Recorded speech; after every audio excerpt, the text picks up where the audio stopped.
Coming to you from deep inside the bowels of a great big empty. Get ready for another episode of The Home Defense Show with Skip Coryell.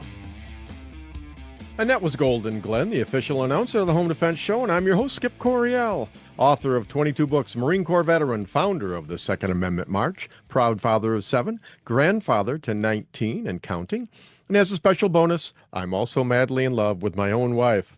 My priorities in life are God, family, and country, in that order, and I hereby promise to never compromise in my convictions. I may go broke, but I'll never go woke. And joining me today is my faithful co-host and adoring wife, Sara Coryell. Sara, are you extremely proud of your husband today? Oh, absolutely. Every day. Oh, every day, but especially today, because I fixed something. You did something scary and wet. Oh, I fixed the bathtub. And just so the listeners know, I am not the most mechanically inclined. Electrical aptitude, mechanical aptitude, cars, you name it. I'm just not that good. You're supposed to say something. You're supposed to come to my rescue and say, oh, Skip, it's not that bad. You know what? When you settle down and just do it, you do a great job. You've done some really beautiful things. Well, and you get so anxious about it. The anxiety is what gets you. Oh, I'm ready to throw things. Luckily, I haven't seen a lot of that, but there is a lot of just like smoke coming out. Yeah. Well, so you brought in an axe today to the bathroom. You want to tell about that? It wasn't an axe. It was a sledgehammer with a pointed. It was a maul, a splitting maul, about a 10-pound iron head on it. You're not answering the question. Yeah, I brought it in there, and I just beat the crap out of that thing. And you're going to be able to get it apart again later when it's done? Yeah. Hey, I got it fixed, didn't I? I haven't actually been. I fixed the shower. Thank you. You know, I had to replace a cartridge, and I know guys out there are saying, well, that's easy, but, well, not if you're Skip Coryell. It's not easy. But no one got hurt, and there's no water damage. Good. So I'm very proud of me. And the shower works now. The shower does work. It turns both on and off. It does. It doesn't work the same way it did before. Oh. But I don't care. I didn't know that. I'm sorry. Well, maybe I should have mentioned it. All right. Well, Sara, what do we have on the show today? I think we got a good show. Oh, yeah. It's a great show. You guys are going to love it. Today, we are talking to Michigan State Representative Rachelle Smit about election integrity. It's great talk. You guys are going to love it. Oh, she's awesome. She's got some good practical things you can know and look forward to doing. It's good stuff. Then, in the shootingclasses.com self-defense report, we'll be speaking with a surprise guest. Oh, and it's a big surprise, too. I think people are going to love this. I'm excited about it, too. Excellent. But before we get too far into the show, let's thank our sponsors, United States Concealed Carry Association, shootingclasses.com, Center Shot Indoor Gun Range, and Apple Tree Media. So what's in the news today, Sara? President Trump has signed a new executive order that would require prospective voters to show proof of U.S. citizenship to register to vote. The order's sweeping changes test the power of Trump's presidential authority. Voting rights advocates worry the new provisions could block millions of Americans from voting if enacted, and say Trump lacks the legal authority to make such changes. You know, I'm all for that. I really am. I think you are too. Mm-hmm. But if it blocks their right to vote, that's probably because they aren't citizens and shouldn't be voting. Yeah, who in their right mind, if you love America, why would you want illegal aliens to vote? That's what the Democrats want. That's what they're advocating. They're saying, yeah, we're going to go ahead and we're going to discount your vote by letting illegal people vote in the election just because we think they'll vote for us. Well, some of these people are dead, too. So. Well, yes. Well, and some are like 120, 130, 140, 200 years old. Dead. As well. Yeah. Yeah, I'm really glad that he's tackling this. But, hey, we'll wait and see what happens. Yes. The order claims the United States fails to enforce basic and necessary election protection.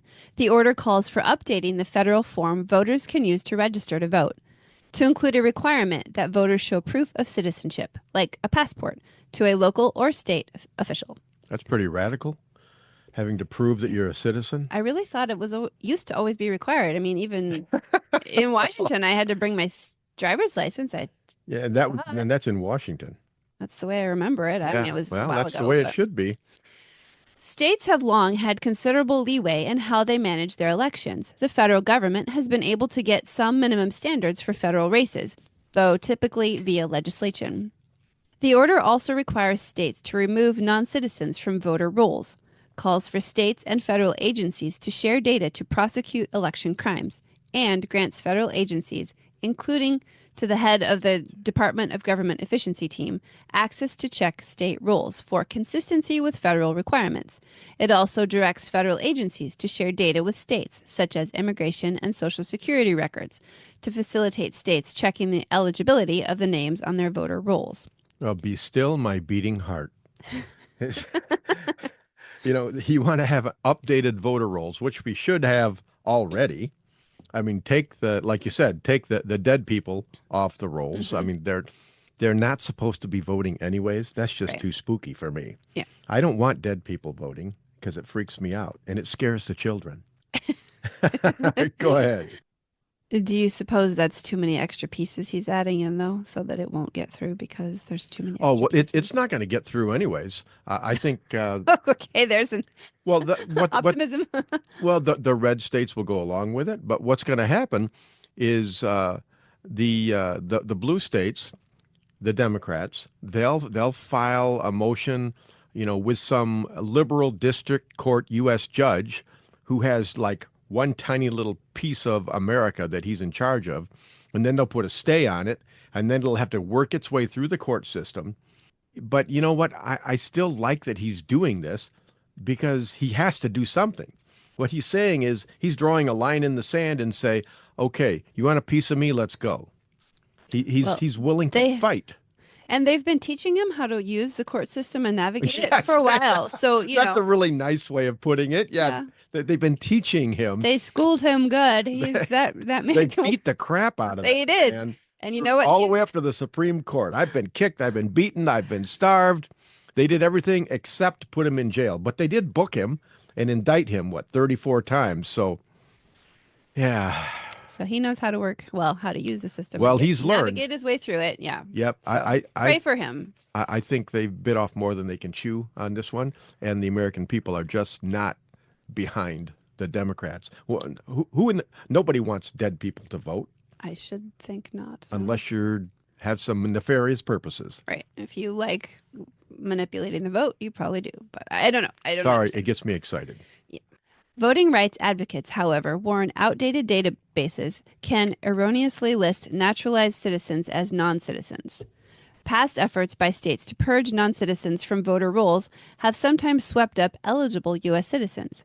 The executive order also seeks to stop states from counting mail or absentee ballots postmarked by Election Day, but received after by withholding funding from states that allow such ballots to be counted. Yeah, I don't even like mail-in balloting. Mm-mm. I mean, if someone is a shut-in or something like that, Right.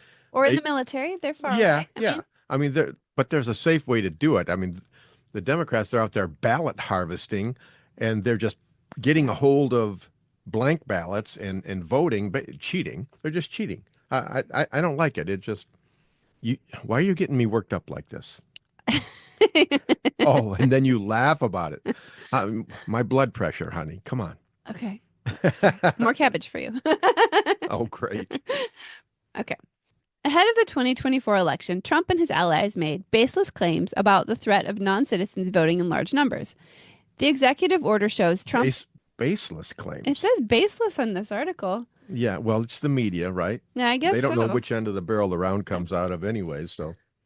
The executive order shows Trump isn't waiting for Congress, but legal experts say that he does not have the authority through executive order to make such changes, and the order conflicts with existing federal voting law. Well, we'll find out, won't we? We will. Hey, let's run it up the flagpole and see who salutes. Okay, let's do. It's illegal at many different levels, says Sean Morales Doyle, the voting rights director at the Brennan Center for Justice, a nonprofit that studies and advocates for voting rights. The order directs the Election Assistance Commission, a small independent bipartisan agency, to make various changes, including to the federal voter registration form. But Morales Doyle said the president can't tell that commission what to do. I guess we'll see about that, won't we? Trump is really good at telling people what to do, and he doesn't back down. Well, are they part of the executive branch? I'm not sure, but we'll find out. Because if they are, Right? I mean, he's wrong, you know? Yeah, we'll take it through the court system. They're not leaving him much of a choice. No, they're not. Even when he's in charge, they Every single thing that he does, they get a district liberal federal court judge to nullify it and make him go through a 1-year appeals process. And he only has 4 years to do these things. that's right. And that's the plan. That is the plan. Tie him up in court for 2 years until midterm elections, because they really feel they're going to get the House and the Senate back. I'm not convinced of that. We need to keep working on our election integrity reforms so that That's right. And Rachelle that's why we Smit. have State Representative Rachelle Smit coming on in the next segment. That'll be good. Yes. All right, finish this off because it's raising my blood pressure. requiring documentary proof of citizenship would radically upend voter registration if such a mandate were to take effect. That's right. It would. And you know why? Because dead people couldn't vote. Illegal aliens couldn't vote. That's right. I think maybe And- that's an update that should happen. That's right. And Democrats could only vote once. Well, some Democrats do only vote once. I mean, we've got friends that are I know, Democrats. I know that. I know that. You know, I'm making a generalization, but and they've made me angry. I'm sorry. Yeah. Try to stay calm, Sarah. Okay. All right. The order is explicit that applies to anyone who uses the federal voter registration form. What is less clear is if the order would also pressure states to require showing proof of citizenship with state registration forms, such as by withholding funds. Well, stay tuned because we're going to find out exactly who wins this battle. And this is a battle that we have to win, folks. Mm-hmm. We do. All right. And now it's time for our home defense show, Hero of the Week. Who's our hero this week, Sarah? Well, there are 2 teenagers from Beaver, Utah, who are being called the Heroes Team after they saved the life of their friend's dad. There's so much adrenaline, I don't remember every single detail about what happened, Braylee Iyer said. Braylee and her friend Capri McNeil received the American Red Cross Certificate of Merit. On February 19, the 2 lifeguards rushed to a friend's house to check on her dad, who was unresponsive. The girls immediately started CPR and kept going for 7 minutes until paramedics arrived. And I was just like moving for them to take over, Capri said. And she was just like, no, keep on going. You're doing good. Keep going.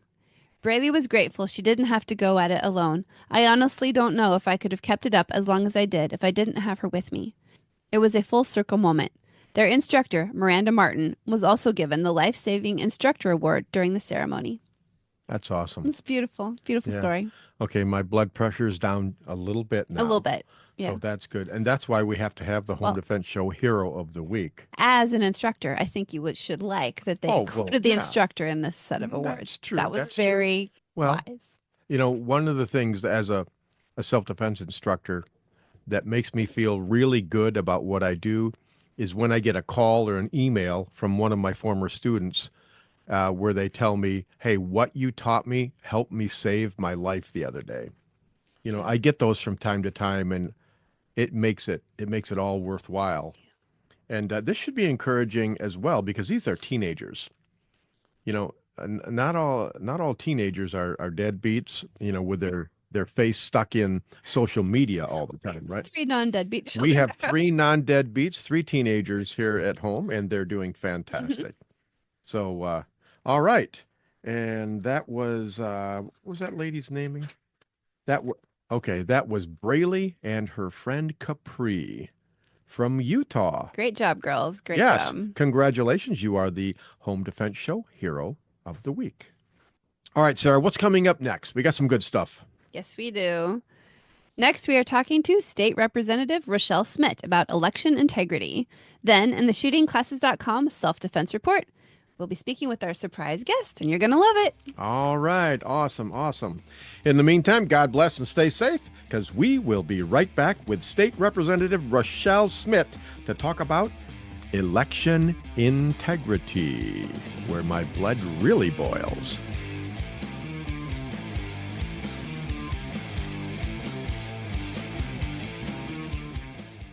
Firearms training should be easy. Instructors can focus on teaching and not worry about all the complex paperwork and management behind the scenes. Just pull the trigger and let us do the administrative work.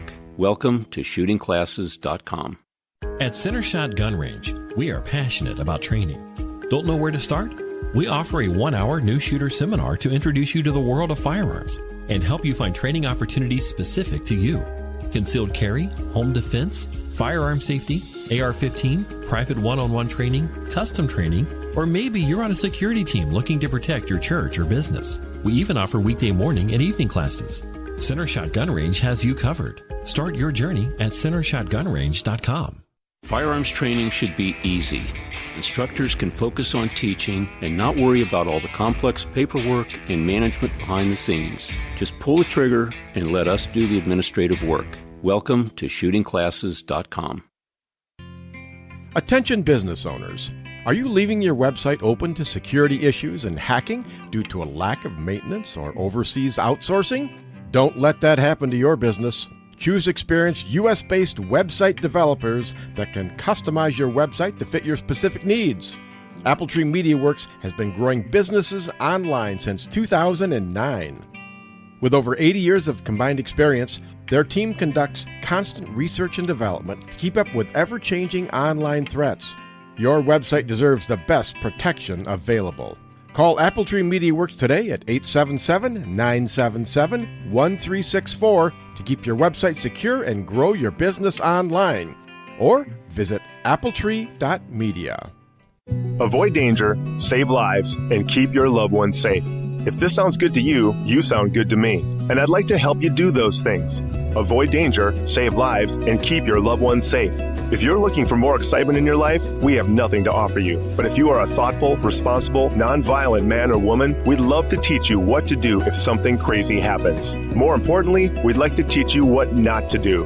We currently have over 500,000 members. They are doctors and single moms and firemen and grandmothers and veterans and Democrats and Republicans and members of every faith. But the one thing they all have in common is that they know exactly what to do if something crazy happens. When you're with one of our members, you are safe.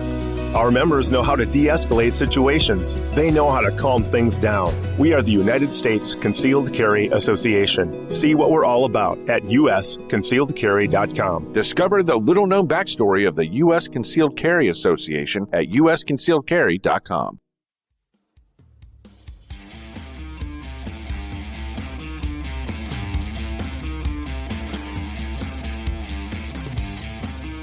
He's no Einstein, but he can read and write and feed himself just like a big boy. Welcome back to the Home Defense Show with Skip Coryell. And that was the beautiful and sultry voice of Golden Glenn, the official announcer of the Home Defense Show. Folks, we live in a dangerous world, and I want you to be able to protect and defend the ones you love. And that's why I have this show. It's my way of empowering you to accomplish one of your primary jobs in life. You are a protector and a defender. All right, listeners, before we get too far into the show, don't forget to check out our sponsors, United States Concealed Carry Association, shootingclasses.com, Centershot Indoor Gun Range, and Appletree Media. Without our sponsors, this show wouldn't be on the air, so we thank you all. And now I'd like to welcome a special guest to the show. She's Michigan State Representative Rachelle Smit. Rachelle, welcome to the Home Defense Show. Well, thank you, Skip. It's good to be on. Yeah, this is your first time on the show. So why don't you just take about 30 seconds and tell the listeners who you are and what you do for them. Mm-hmm. Yeah, so I am Rachelle Smit, representative for the 43rd District, which encompasses most of Allegan County, about a third of Barry County, a township in Ottawa, and a township in Eaton County. Roughly about a little over 90,000 people. And I am in my second term in the legislature, and this term is off to a far better start than last year as a freshman for myself. Republicans have gained majority in the state house. That is the only bit of power that we do have. It's still controlled. The Democrats have the Senate, and obviously we have Whitmer as our governor, and a Secretary of State is Democrat, and Attorney General is Democrat. So House Republicans, it's just that small little sliver of state government that we are able to be in control of, but I can tell you it is a wonderful thing because we can be a stopgap for a lot of really bad things that we saw over the last 2 years, really just infringing upon our rights as citizens, and whether that would be with firearms, abortion, right to life, so many things that were just really egregious. So it's just been good to be serving in the majority. I am also was elected as a speaker pro tempore January 8th, unanimously by the House. So I am serve as second in leadership of the House as well, the assistant to the speaker. That's awesome. I kind of look at it while I was listening to you talk about all of that. Prior to the last election, we had like zero say in what went on at Lansing, and I kind of view retaking the House of Representatives is like, I'm a military guy. I was in the Marine Corps, so I view it as like establishing a beachhead. And it's like, okay, from there we can branch out, now let's go ahead, let's retake the Senate, and let's get the governor's office and state attorney general and secretary of state. Let's get it all back. But hey, the House of Representatives, that's a good start. And hey, and the 43rd district, that's the most important one because that's my district. You are my representative, Rachelle. That's right. We're pretty much neighbors there, right? I live in Martin. So that's right. That's a good thing too. Yeah, well, I live in East Martin, so I'm in the suburbs of Martin, if there is such a thing. Yeah. All right. Well, Rachelle, I get these weekly or bi-weekly updates from you via email. And the last one that I read really caught my interest. And I'll just read you 2 paragraphs here. It says, as the chair of the Election Integrity Committee, one of the main issues I will be focusing on during this session is Michigan's election process. I'm excited to announce that today the committee passed House Joint Resolution B, which will now move to the House for voting.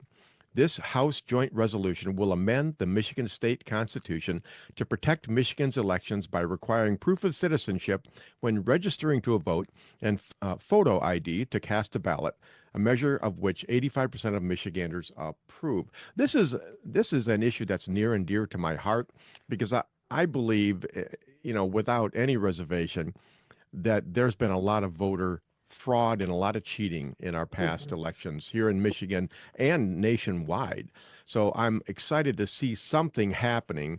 Can you give us an update on what's happening now as far as voter integrity in Michigan? Yeah. So along with that role of Speaker Pro Tempore, I was also named the chair of election integrity. And that is the only other committee that I do serve on, just with leadership. It's about all that I could handle. So, but I was passionate about staying on elections. Last term, I was the vice chair on elections with our Speaker of the House. He has restructured all of our committees and renamed several of them. And as you notice, the name of this committee, which is important to note, is election integrity.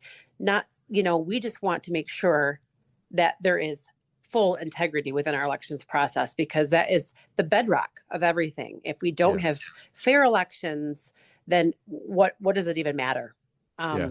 And we know that there was a lot of problems here in Michigan with our elections that we've seen, and it's just been suppressed and shut out and been written off as misinformation, disinformation, which is all wrong. That's what the left is saying. It's actually the opposite. They are spreading stuff because they don't want the truth and the facts to come out. So I've been holding hearings since the committee has been open, basically the end of January. So about a month now of committees that we've held, and just trying to bring in people that have done a lot of investigations and a lot of work that has been done in research over the last several, particularly 5 years, and just getting that exposure out there, getting the public to see and hear the side of truth, facts, actually, if you will. So that's caused a huge stir, you can imagine, among Democrats and among here in Lansing. And I'm not a real popular person here right now, but that's okay. I didn't come to Lansing to make friends. I came here to stand up for the truth and what's right. So we did pass that House Joint Resolution B, which you mentioned. And that is that's not a normal bill. Now, that is like a piece of legislation, but it's not a bill. So it's a House resolution, because that to amend the Constitution, we would need 2/3 of the legislature. So that's going to require of 110 of us, 2/3 of the body have to vote for that proof of citizenship and requiring photo ID to vote. Probably unlikely, because I don't think the Democrats will support that, even though it's an 85% issue across the board. They're just not going to want to have their name on that. But you know what? We're still going to keep moving forward, because we need to do that. So that will probably come on the board, like on the floor for a vote when we get back from spring break. We're basically on recess right now until the week of April 14th. And we're hoping that soon after that, can put that on the floor for a vote. Even if it doesn't pass, there is something going on federally with the SAVE Act in Congress, which essentially is the same thing, requiring proof of citizenship and photo ID to vote. Now, that's just for federal elections. We want this to be across the board here in Michigan, because then it would pertain to every election that we hold, federal, state, and local. So, but if we can't get that done, thankfully, President Trump is in the office, and he did sign an executive order yesterday. And in that order, he listed a bunch of requirements of what will be. Now, it's still very early on, and those executive orders are oftentimes very broad, and we need to get more clarity on that. I haven't dug deep into that with my team yet to understand the full magnitude of all that. And I believe federally they'll be going more in depth to that as well. But essentially, Trump is saying too, they are going to require verification of citizenship and proof of ID to vote. So it's kind of matching. We're doing the same thing across here in Michigan, and to be in line with federally. First, you said you're not very popular right now in Lansing. You don't have to be popular in Lansing. You have to be popular in the 43rd district, which That's you right. are.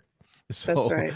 You don't work for Lansing. You don't work for the Democrats. You work for everyday people right here in the 43rd district. So thanks for standing up. I appreciate that. Okay, this joint resolution, what does a resolution actually do? It's not legally binding. What does it do? It would give us the ability to amend our Constitution. So it's just the process that is taken with enough support that then there could be the Constitution would be amended by that. So it is actually binding. A resolution is. Okay. And so that's just the way we have to go about doing it, because it's a constitutional change. Sure. And that takes a 2/3 majority in both houses of the legislature? Yes, that's right. Okay. So we that know is a tough Senate, hurdle. It is. We know the Senate isn't going to pass that, even if the House were to pass it. But what we also have to realize is we put that on the floor to vote when it's an 85% issue. And these Democrats that don't want to vote for that, they're on record for not supporting something that the majority of Americans believe is important to have. Yeah, and it seems like the Democrats, they're like painting themselves in a corner, and they're choosing hills to die on that are not going to get them reelected. I mean, examples would be like the DEI stuff and the transgenderism in sports. Most of the Americans, they don't like that. They don't want their daughters getting beat up by, 6'4" men, but they're just dying on these hills. And I guess for me, even if this doesn't pass, which it probably won't, it's like a stepping stone. Yes. To the next election. It Because is. If we can retake the governorship and the Senate, then hey, we can pass something like this in the 2 years from now. That would be great. Absolutely. So we have to be thinking about that. As I mentioned earlier, we only have the House right now.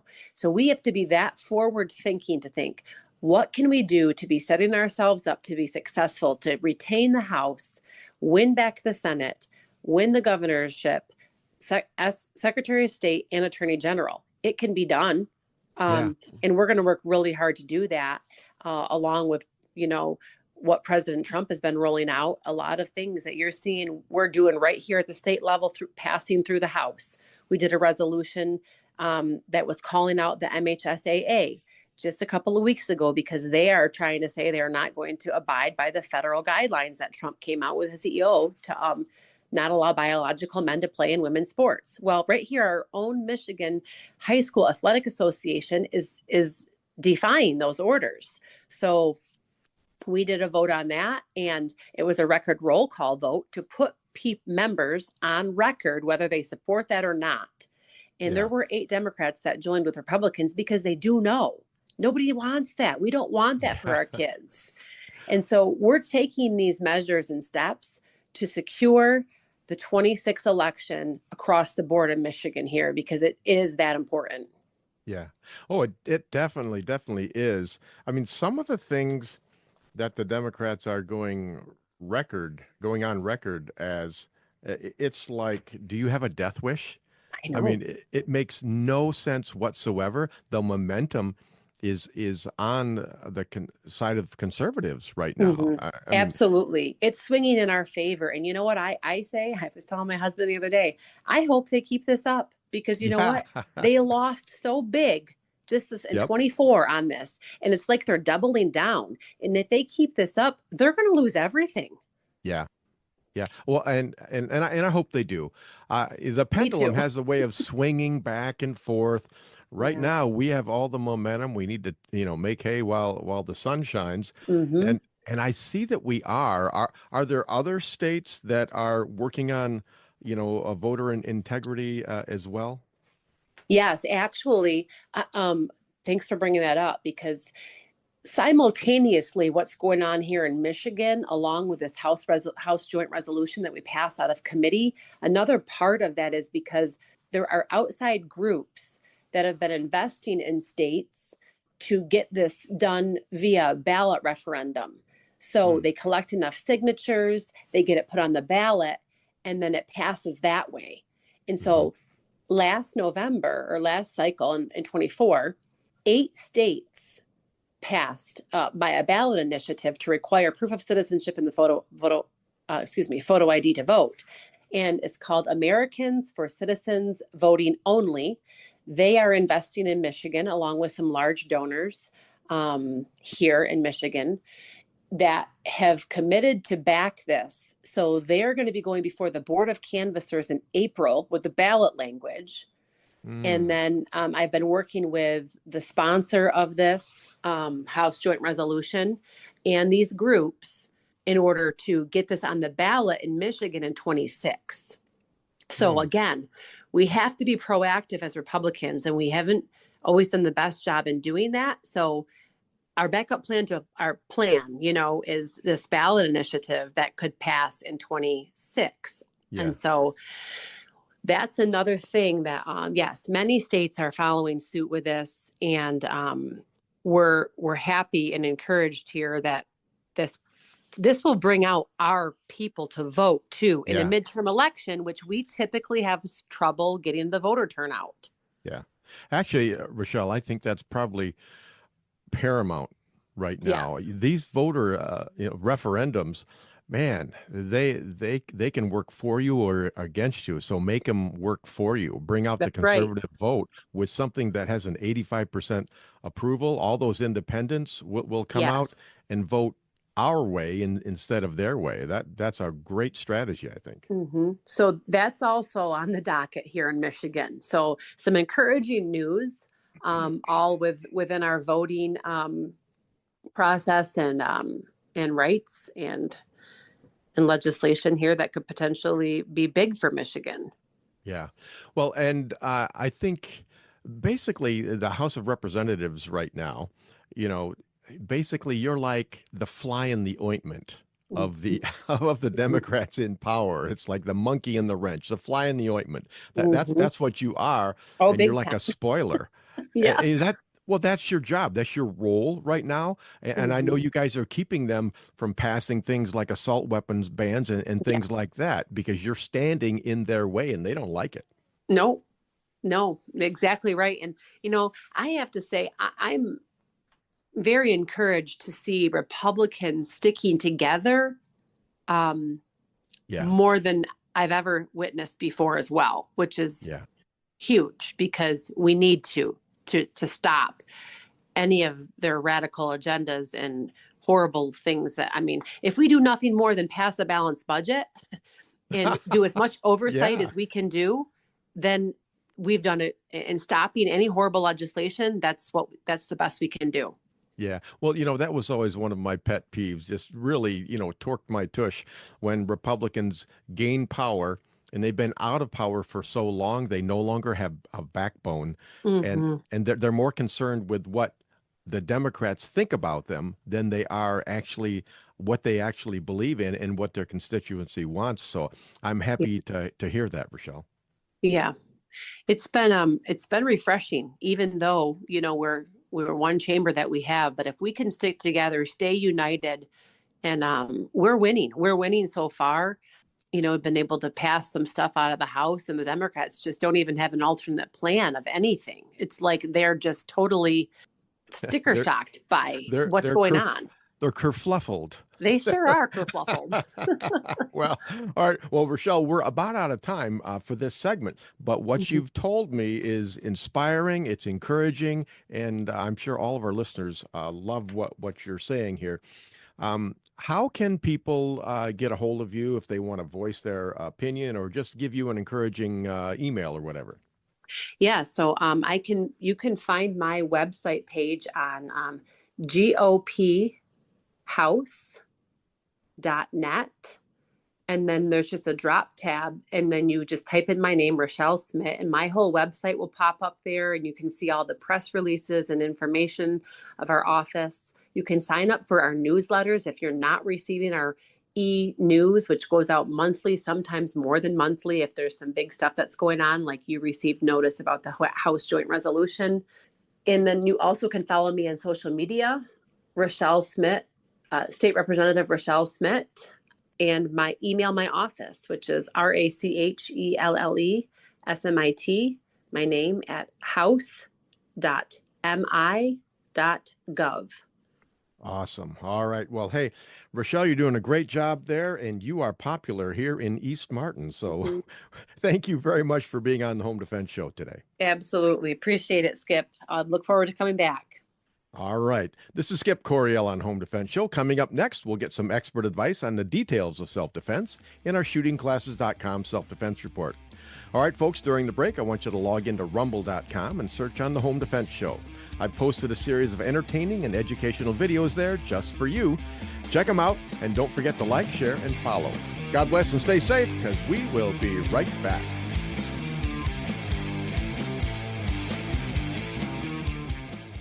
Firearms training should be easy. Instructors can focus on teaching and not worry about all the complex paperwork and management behind the scenes. Just pull the trigger and let us do the administrative work. Welcome to shootingclasses.com. At Center Shot Gun Range, we are passionate about training. Don't know where to start? We offer a 1-hour new shooter seminar to introduce you to the world of firearms and help you find training opportunities specific to you. Concealed carry, home defense, firearm safety, AR-15, private one-on-one training, custom training, or maybe you're on a security team looking to protect your church or business. We even offer weekday morning and evening classes. Center Shot Gun Range has you covered. Start your journey at centershotgunrange.com. Firearms training should be easy.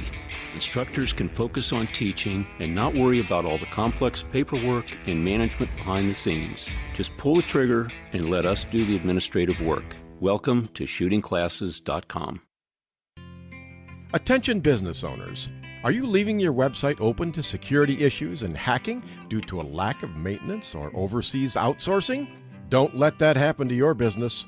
Choose experienced U.S.-based website developers that can customize your website to fit your specific needs.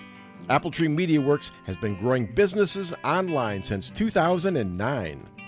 With over 80 years of combined experience, Their team conducts constant research and development to keep up with ever-changing online threats. Your website deserves the best protection available. Call Appletree MediaWorks today at 877-977-1364 to keep your website secure and grow your business online. Or visit appletree.media. Avoid danger, save lives, and keep your loved ones safe. If this sounds good to you, you sound good to me. And I'd like to help you do those things. Avoid danger, save lives, and keep your loved ones safe. If you're looking for more excitement in your life, we have nothing to offer you. But if you are a thoughtful, responsible, nonviolent man or woman, we'd love to teach you what to do if something crazy happens. More importantly, we'd like to teach you what not to do. We currently have over 500,000 members. They are doctors and single moms and firemen and grandmothers and veterans and Democrats and Republicans and members of every faith. But the one thing they all have in common is that they know exactly what to do if something crazy happens. When you're with one of our members, you are safe. Our members know how to de-escalate situations. They know how to calm things down. We are the United States Concealed Carry Association. See what we're all about at usconcealedcarry.com. Discover the little-known backstory of the U.S. Concealed Carry Association at usconcealedcarry.com.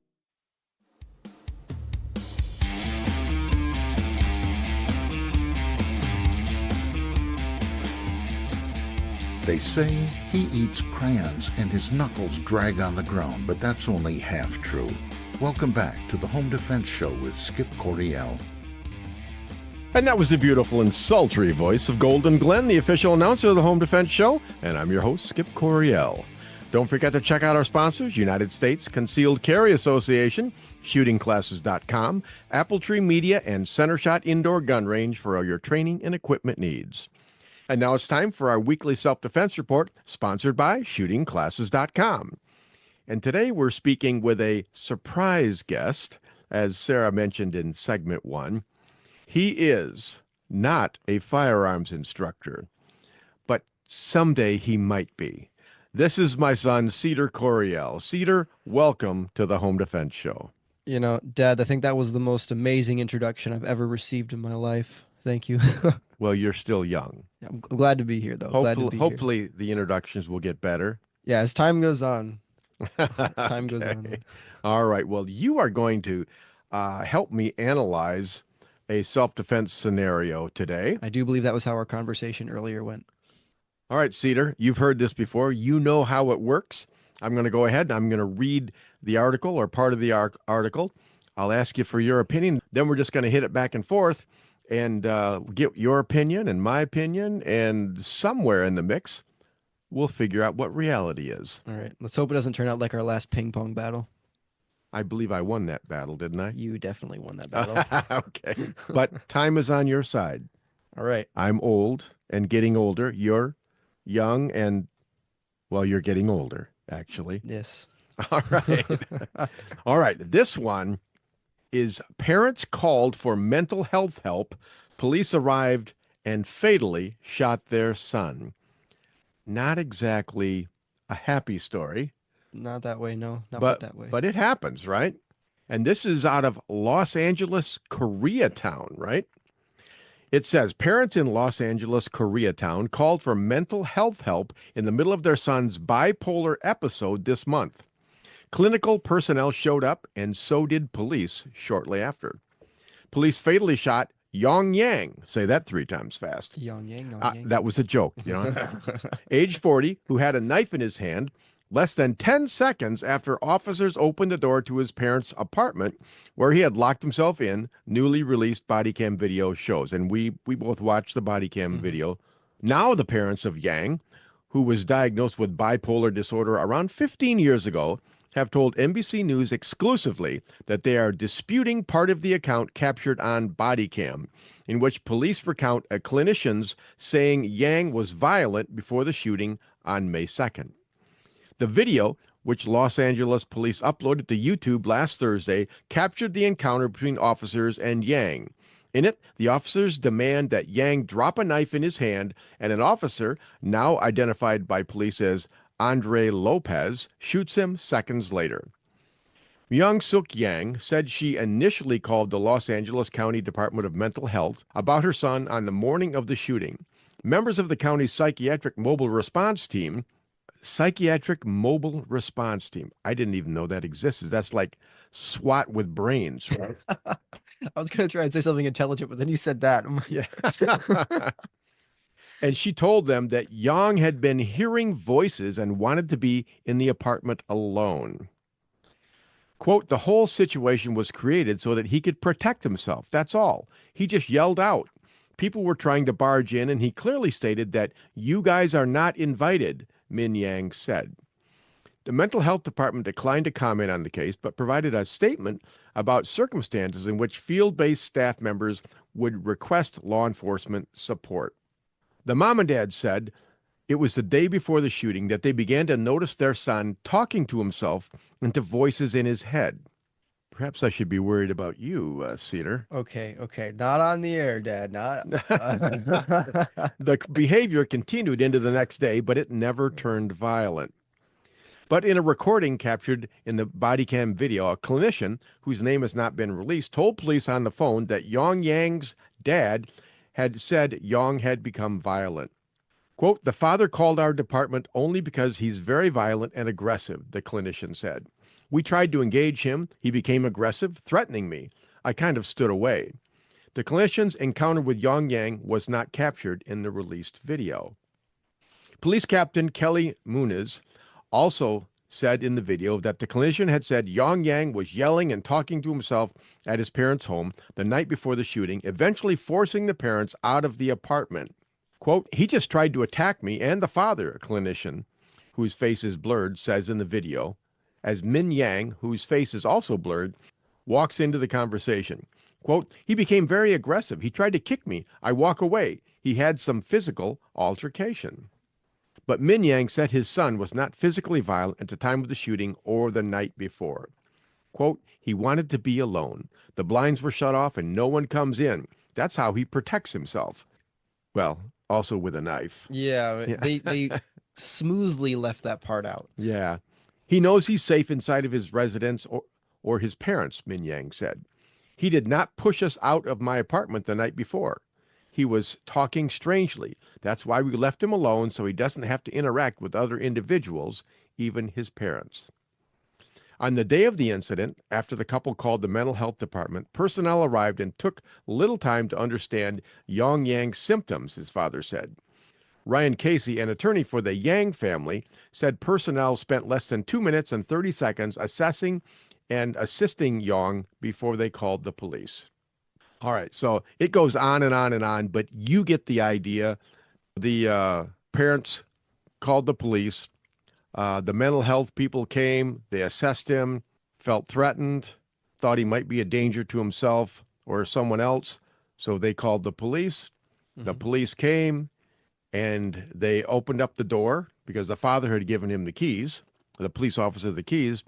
And when the police officer opened the door, there is Yang standing in front of the door with a large knife. And then the officer ordered him to drop the knife. Yang did not drop the knife after several seconds. You can see the police officer backing out the door. And then shots were fired and Yang was pronounced dead at the scene. Is that pretty much what you saw? Yeah, that's what I read. I read the entirety of it. And actually, you left a little part out. It's details like this really matter.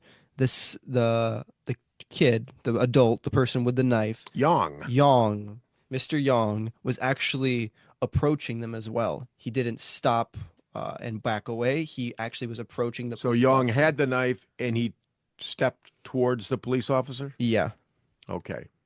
Yeah. In police work. A man comes toward you with a knife, you have to do something. You either have to run away, get behind cover, or you have to engage. The police officer was really put in a bad spot. I mean, this is a nightmare, literally a nightmare. Yeah. You have a mentally disturbed man who has been aggressive and speaking to himself, and now you have him coming at you with a knife. I mean, as you read through the article, you can hear the parents continuing talking. They're like, I feel so sorry for my son. You know, I understand that. And as a parent, you're in a different spot because you have to live with this person. You can't just shoot your son very easily. Oh yeah. Like, that's not a position any parent can really put themselves in. Yeah. Well, we do a lot of analyses, and I'll hear the parents, especially the moms. It could be a serial killer, Yeah. and the mom will defend their child, their adult child. He's like 40 years old now. He's killed 12 people, and the mom will say, he was such a good boy when he was a child, and they'll just that's the nature of a mom, and I think that's a good thing until they start killing or hurting people. I feel like that's a good place to draw the line at. You know? Yeah, yeah. As an unprofessional self-defense person, how do you feel? Just how do you feel about what happened? Naturally, I feel really sad because reading the article, it gave a lot of quotes about the parents and how they felt about the situation. So I'm like, I can relate a little bit in my little way. I can relate to the parents, but also, I took a more analytical approach and read through parts of it again and watched the video a second time, actually. That police officer really wasn't given much of a choice, so I can't judge him either. And with a bipolar person, it's even more tricky because, I have met bipolar people in my life. They are they're like right almost off the table. It just takes a little bit of a switch and they start doing crazy things you've never seen before. Yeah. So, Yeah, that's been my experience too. Someone mentally ill, for example, bipolar disorder. A normal person has an emotional thermostat, and they can gradually turn up their emotions, and then they can de-escalate and turn the emotions down. Depending on whatever the situation is, right? yeah, But someone who's mentally ill, they don't have an emotional thermostat. They have an on-off switch. that's a And good way it's of like, putting it. you press the wrong button and they just go berserk. And it's like, why are they doing this? I have no idea why they're doing this. Yep. Mental illness is a wild card. And I didn't really like this article, the way that it was written. This is from NBC News, simply because they didn't even consider what the police officer's predicament. I can relate to the parents. I can empathize with the parents. I can sympathize with them. I can even sympathize, with the mentally ill person. Okay. But I also sympathize with the police officer because now he has to deal with the reality that he shot someone in front of the man's parents, and he's got to relive that for the rest of his life. And that's going to leave an emotional scar for him. And if you read, actually, it's further up on the article. We actually managed to skip that part because it wasn't really necessary. But tidbit on that officer was he had been in a situation similar to this previously. It was a fake gun this time, and I don't think the person died. So that it will affect him differently on it, like on his soul. So you're saying that the officer was in a situation similar to this that one in the past, but it wasn't a guy with a knife. It was a guy with a fake gun. it was a fake gun at this time, and he shot him, but the guy lived. So you also got to deal with the fact that this guy has seen people come at him before and think, Right. I might just die. And so he's spent the rest of his, I think it was about 6 years ago, I think this happened to him last. Okay. Like he's had to come to grips with the fact that I might have to kill somebody, and like this is real. This isn't fake. Next time this could be a real weapon. Yeah. And it was this time. So, having read that and analyzed this, what's the takeaway? Let's say you get pulled over by the police. Uh-oh. And they, well, yeah. So, Dad, about my driving early today. Yeah. All right. Let's say you get pulled over and the police officer tells you to do something. Maybe you start to get out of the vehicle because I'm going to meet him halfway, right? Mm-hmm. And then he gives you a command. He says, stop. What should you do? Give me a sec. I think I should stop. Yeah. I think that's a good idea so you don't get shot. Yeah, I think. I mean, because you don't know what the cop's already been through. And if I get shot, mom's gonna kill me. Well, that's right. Mom would do that, and dad would be upset too. Yeah. Okay. In general, the basic rule of thumb is you'll never win an argument in the field with a police officer. Whether he's right or wrong, if he gives you a command, if it's not going to hurt someone, then you obey his commands. And then if it turns out that, hey, he shouldn't have done that, or it was an unlawful command, or unethical, or whatever, then you hire a lawyer and you can go after him and you can sue him. Court. Yeah. Yeah, you can, write a letter to his boss, do all those things. But when a cop says drop the knife, you drop the knife. Yep. I don't care if you're in the kitchen and you're slicing up vegetables for a stir fry. If a cop walks in and says drop the knife, you drop the knife. Yep. Like, there's nothing else I can say to that. That's just facts. Well, we deal with this all the time. A lot of these people that get shot by the cops, they wouldn't have gotten shot if they weren't like running away, or if the cop says, get down on the ground, and you don't get on the ground, instead you run towards him. That's a bad decision. That's why it's so important to teach your kids to like obey people in authority. Yeah, absolutely. Because people in authority have power. That's right. They can do things. That's right. That's right. And that's not to say that police officers are always right. They're not always right. But when they're wrong, there is a way to hold them accountable. Okay, there's an investigation. That's why internal affairs exist, right? I mean, just because you're a cop doesn't mean you're good at your job. Okay, it's like anything else. And newsflash, the way to tell a cop that they're wrong isn't by rioting in the city streets and pulling down statues. That's true. That's true. Yeah, not by breaking other laws. Yeah. All right. Okay, well, Cedar, someday I hope that this show launches you on your professional self-defense career. So I can get a better introduction next time. That's right. That's right. All right. Well, Cedar, I want to thank you for being on the Home Defense Show today as a special guest. Any final words of advice?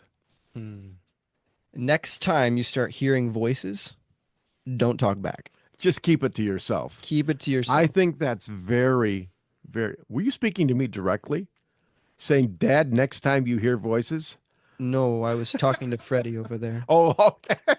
You were talking to the voices inside your head. He has a major problem keeping it. All right. All right. All right, son. Thank you very much for being on the Home Defense Show today. Thank you, guys. Appreciate it very, very much. Okay, folks, that about wraps it up for this week's show. I've had a good time, and I hope you have too. Please don't forget to thank our sponsors, Centershot Indoor Gun Range at centershotgunrange.com, shootingclasses.com to help you find the right trainer for your needs, Apple Tree Media for website security, and the United States Concealed Carry Association for all your self-defense needs. Go to uscca.com. All right, I've written 20-plus books, and they're all available on Amazon.com in paperback, ebook, and audiobook. This week, check out my book, Civilian Combat, the Concealed Carry Book. You're going to love it. And also check out the Home Defense Show videos on rumble.com. And if you want training from me in person, then check out Midwest Tactical Training at shootingclasses.com. Please join us again next week for all your home defense needs. And when a cop says drop the knife, you drop the knife. You drop the knife. In the meantime, God bless and stay safe. Thank you for joining us this week on the Home Defense Show. Now, get out there and protect the ones you love. We'll see you next week with more of the best. Bye-bye, boys! Have fun storming the castle!